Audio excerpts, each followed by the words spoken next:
As técnicas iniciais, ainda empíricas, em 1900 começou em 1912, foi o professor Ravoux, francês, que começou lá. Ele usava em doses crescentes, de 1 centímetro, 2, 3, 4, 5 até 10. Ia crescendo em cada dose.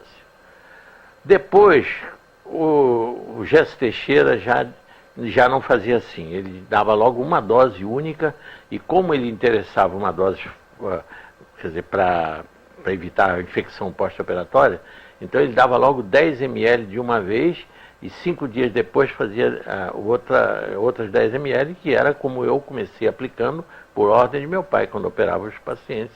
Era exatamente assim.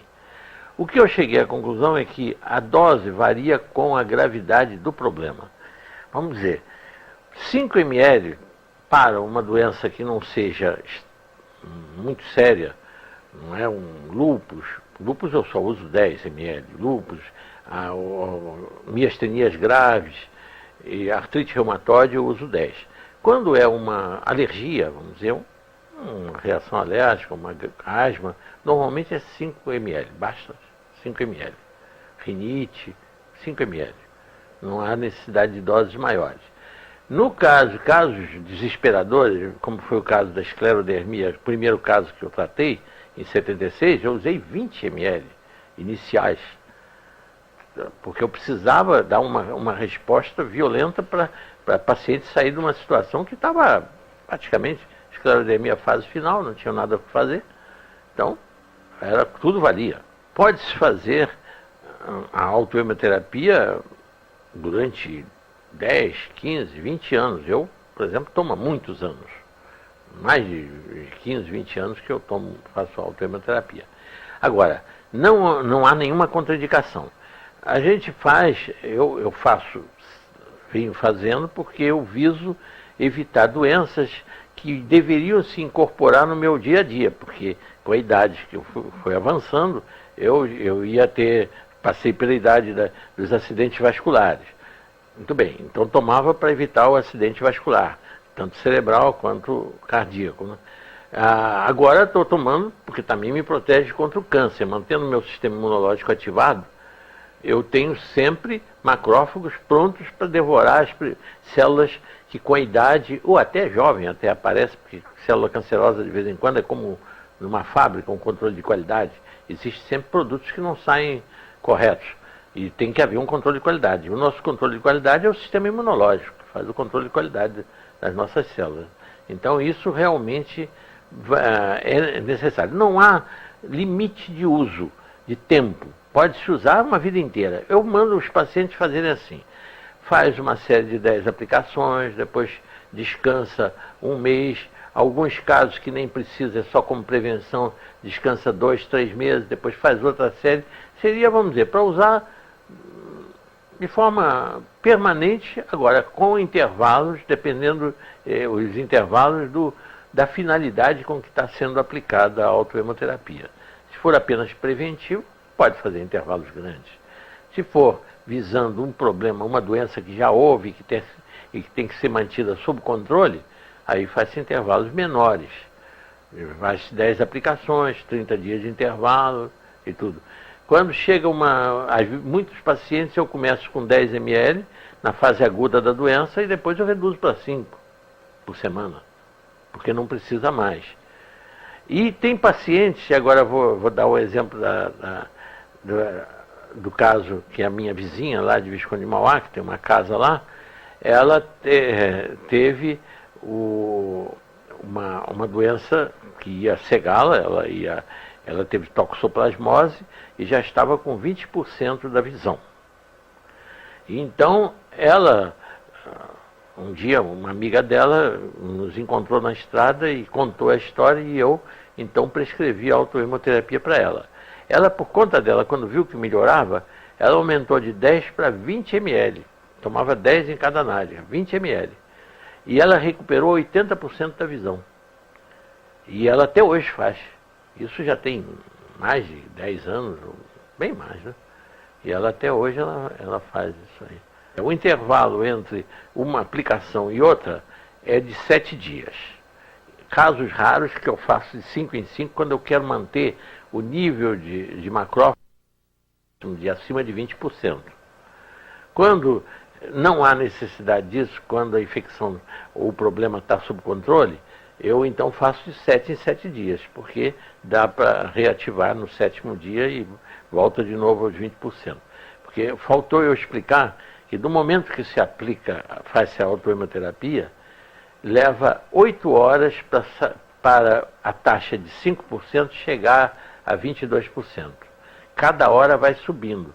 O Jesse Teixeira, a técnica que ele usou para comprovar a ação da autohemoterapia, foi uma coisa muito simples. Simples porque depois que a gente lê, né? Porque a descoberta que é difícil.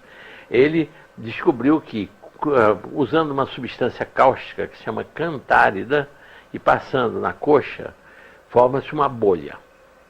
Aí o que ele fez? Ele resolveu tirar o líquido da bolha e contar o número de macrófagos. E constatou que tinha 5%. Aí fez vários dias de uma bolha e constatava que era 5%. Aí fez a autohemoterapia e começou de hora em hora a tirar umas gotas dessa bolha. A cada hora o nível de macrófagos ia subindo e no fim de 8 horas chegou aos 22%.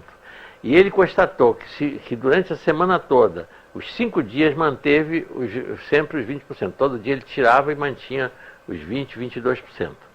Do 5º ao 7º dia é que começou o declínio.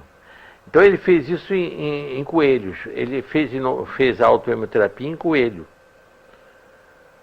E verificou que terminava a ação da autohemoterapia quando o sangue terminava, porque ele sacrificava o coelho e verificava. Voltou de novo aos 5%, foi ver no local que tinha sido aplicado o sangue, já não existia mais sangue. Mas a autohemoterapia também é usada em veterinária. Se usa em vaca que tem uma doença vírus que chama-se figueira, como verrugas que nascem no focinho da vaca e que realmente prejudicam muito, muito a vaca, aplicando a autohemoterapia que eles fazem com 20 ml na vaca, em 2, 3 dias cai toda a figueira, cai todas aquelas verrugas que a vaca tem e desaparece tudo. Isso é uso veterinário. Em músculos do braço, às vezes tem pacientes que querem que aplique os 10 ml logo no músculo, num braço, só para não levar 2 picadas. Eu sou contra. Eu acho que o músculo do braço, o deltoide, comporta 5 ml. Bem, não há problema nenhum. Agora, na nádiga, sim, a gente pode aplicar os 10, o músculo glúteo tem a capacidade de receber 20 ml, de 10 ml. 10 ml. A dona Malu, essa que eu contei, da toxoplasmose, aplicava 10 em cada nádiga, porque ela queria um efeito máximo que podia por causa da vista dela, né? Que ela queria salvar a visão, né? Mas foi ela mesma, isso não fui eu que receitei os 20 ml assim, não. Isso foi a própria paciente que decidiu tomar de 20 ml para ter um resultado mais eficiente, né? Então, a dosagem, há casos que eu acredito, e dependendo também, teria que ser feito um estudo, qual a necessidade real. Por exemplo, se tem relação essa quantidade, é uma coisa que eu já vim pensando nisso. Qual seria a relação entre o peso corporal? Porque as dosagens dos medicamentos variam em função do peso corporal. A dosagem que uma criança toma de 30 quilos é muito menos do que uma pessoa de 70. A autohemo talvez seja desnecessário em crianças pequenas ser uma dosagem como se dá em adulto, de 5 ml, poderia aplicar 2, 3 ml. Isso tudo a minha esperança é que essa nossa fita aí e essa divulgação que vai resultar disso, que interesse pessoas que queiram fazer uma pesquisa de laboratório sobre isso, que tenham condições de fazer, porque eu não. Eu faço tudo na base do estudo da clínica, na base de raciocínio, sem pesquisa de laboratório, sem nada, porque eu não tenho laboratório para isso, não tenho laboratório de pesquisa. Então é tudo pesquisa clínica, da aplicação prática da autohemoterapia. Todos os meus estudos vêm de aplicação prática. Como eu tenho certeza de que é uma técnica absolutamente inocente, que nenhum mal faz para a pessoa, nunca vi nenhum problema, eu então, a gente diz, bom, mas se uma injeção de penicilina pode dar um choque anafilático? Pode, mas o próprio sangue não dá choque anafilático em ninguém, não há o menor risco desse tratamento. Nunca vi nenhum abscesso, nenhuma contaminação. Por que não há abscesso? Porque como estimula o sistema imunológico, mesmo que ela seja aplicada mal, não deve ser aplicada nas melhores condições de higiene. Mas se for mal aplicada, dificilmente vai haver uma infecção, porque o sistema imunológico está aguerrido, está quadruplicado. Então é por isso que dificilmente, eu nunca vi até hoje nenhum problema. Já vi sim, pacientes que não podem ver sangue e quando vão tomar a injeção desmaiam, mas aí é pelo emocional, não tem nada a ver com a autohemoterapia, com o efeito sobre o equilíbrio da pessoa, não tem nada a ver. Mas então, realmente eu acho que é de grande valor essa técnica e eu espero que agora a gente tenha uma divulgação grande.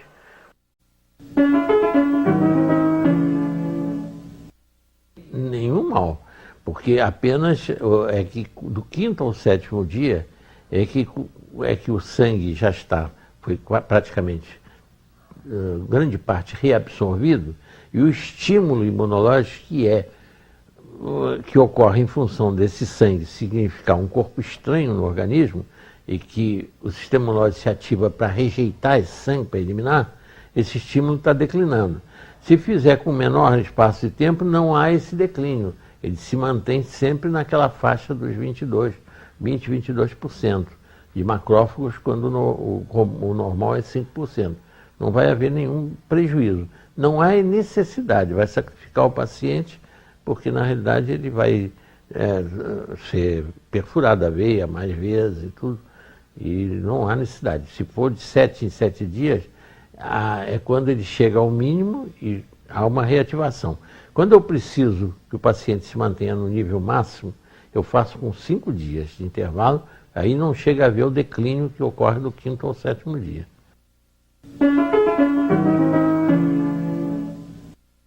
Perfeitamente. Eu só mando fazer interrupção aos pacientes exclusivamente para descansar músculos e veias, mais nada. Se a pessoa se as veias são usadas alternadamente, não pega sempre do mesmo braço e vai alternando, e se os músculos também são usados alternadamente, ora na nádega, o glúteo do lado esquerdo, depois do direito, depois do deltoide, que é do braço direito, depois do esquerdo, aí não há necessidade de interromper. Mas como cansa, aí há necessidade de interromper.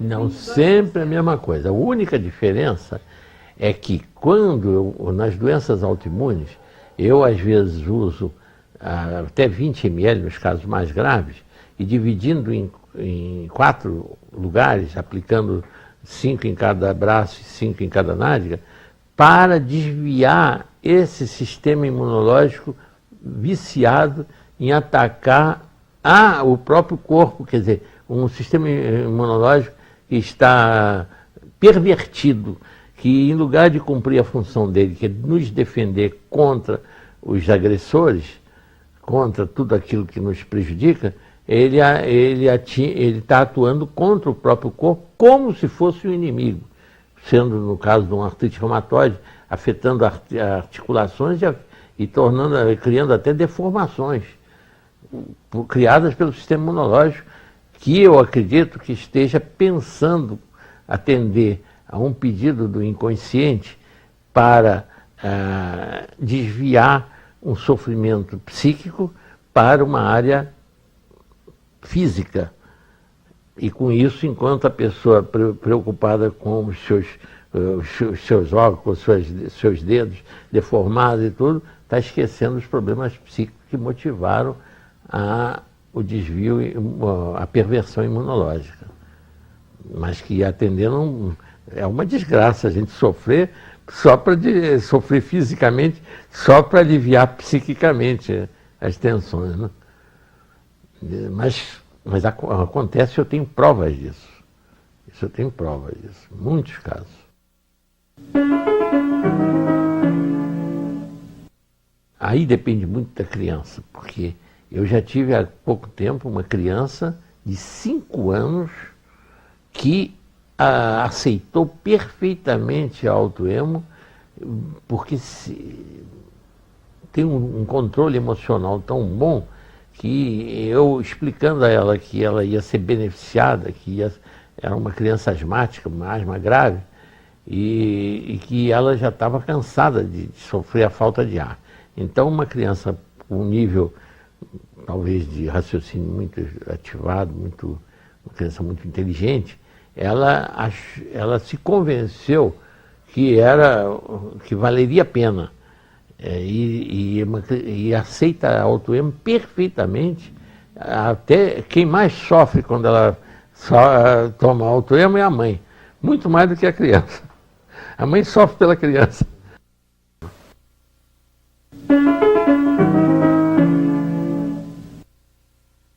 Eu faço, não tem problema. Não, eu tenho aí, o que não falta aqui, é material para fazer autoemoterapia. Aqui em casa é artigo de primeira necessidade.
Vai dar certo.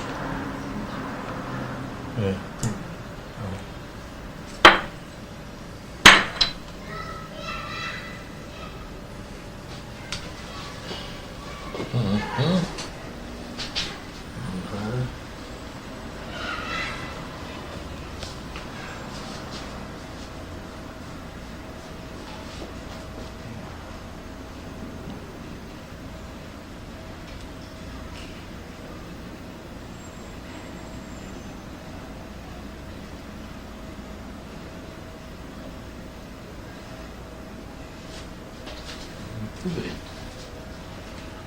Pronto. Está feito. Uma coisa simples, né?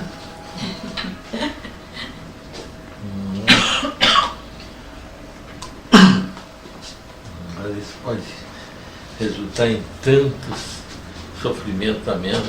Puxa.